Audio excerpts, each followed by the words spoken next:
G'day guys, happy Thursday. Welcome to this episode of Ask Jack D. Today, Tanya asked us from Twitter, what are you selling? And I absolutely love this question because it gives me permission to have a conversation with you guys I've wanted to have for a very long time. I even run and grab a notepad at one point and start to draw some stuff.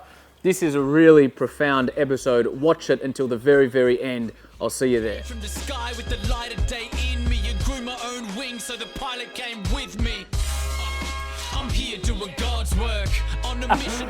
I really hope we caught that on camera.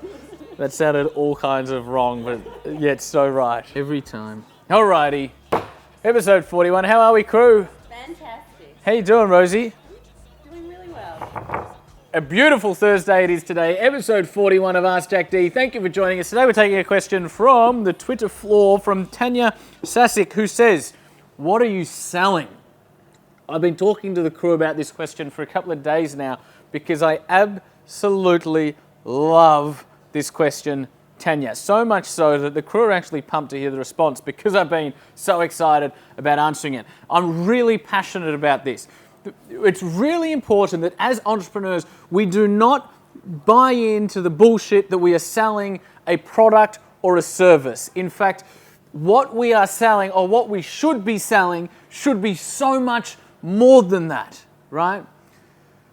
People never want to be sold anything, right? We want to buy a home, we want to own a home, we don't want to be sold a home. We want to buy a car, we want to own a car, we don't want to be sold a car. It's not about selling products, it's more about speaking to the hearts and minds of your audience in such a way that makes them go, wow, this is something that will enhance my life, regardless of what you're selling, right? Great brands say things about people. If I'm drinking a Boost juice, I'm youthful. If I'm drinking a Red Bull, I'm an adrenaline junkie. If I'm riding a Harley Davidson, I'm tough. If I'm driving a Mercedes Benz, I'm a wanker, right?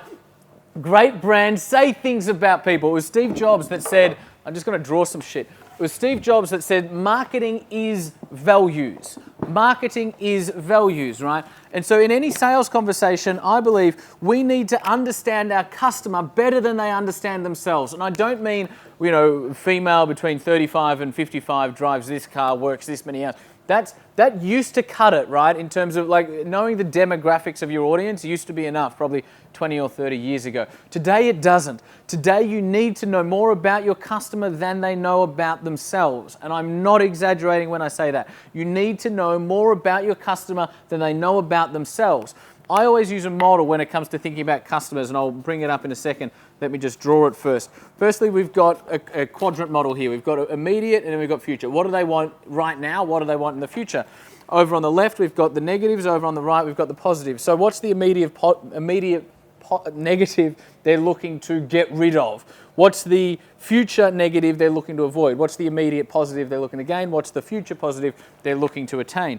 And so up in the top left-hand corner, we've got what are their frustrations, their immediate negatives they're looking to alleviate. Down in the bottom quadrant here, we've got what are their fears, right? If these frustrations continue, what do they ultimately fear will happen that has that scares them? They don't want it to happen, and they actually want to avoid it happening. That's the sort of stuff that keeps them up at night, right? Again, doesn't matter whether you're selling iPads, education, or Red Bull. Every audience has these. Immediate positive would be what do they want? So these are their wants, and then down here is what are their dreams. If you can help them achieve their wants enough and regularly and for a sustained period of time, what ultimately do they dream of, right? And so this is really important. You need to know what is going on in the heads and the hearts and the minds of your audience. If you look at this model up here in the top two quadrants is the head stuff, right? What are their frustrations? What do they want? Down here is the more heart stuff. What do they fear and what do they ultimately dream of? And the more the further we can delve into their heart, the better we will know them, right? It is the marketer who can best understand, empathize, and articulate the challenges of their audience. They are the marketer that wins. Marketing is values, right? So let's go through this for us as entrepreneurs, right? As entrepreneurs, what are our frustrations, fears, wants, and dreams? If you went and spoke to a Big Four bank, they'd say our frustrations are, we're paying too much interest, we don't have enough cash flow. Our fear is that our business will fail.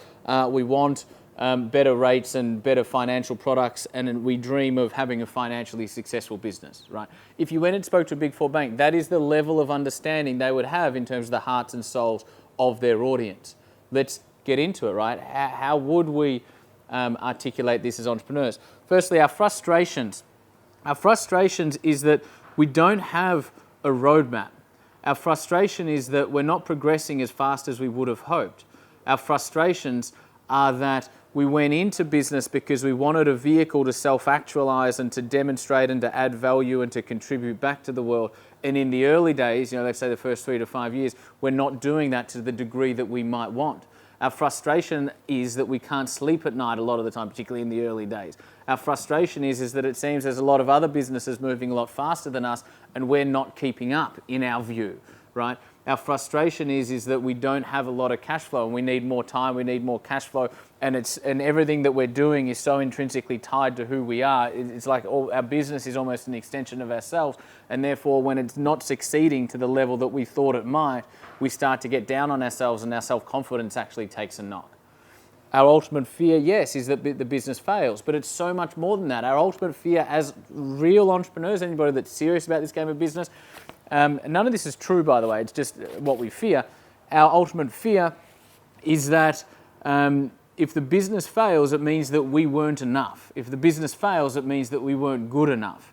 If the business fails, it means that we wasted all of that time. If our business fails, it means that we weren't good enough, and perhaps we start to question, what am I even doing here, and has my entire journey been worth it? One of the things that Einstein kept writing in letters back to his friends back in Germany when he had left Germany before he had done anything worthwhile, he said, sometimes I question why I was born. I don't know why I was born. I just want to work really hard to prove to everybody why I'm here and that my life has a purpose, right?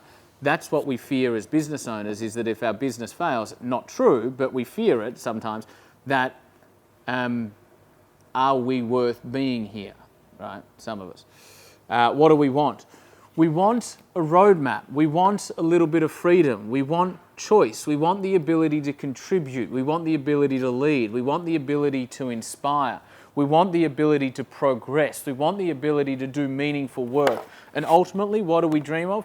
We dream of becoming the best version of ourselves. We dream of making a contribution to the people around us. We dream of leaving the world in a slightly better place than how we found it, right? We don't dream of necessarily having the money or having a financially successful business. That's the first thing, but what are all of the different things? Like the tip of the iceberg is above the water, that's the bit you can see. What about everything under that?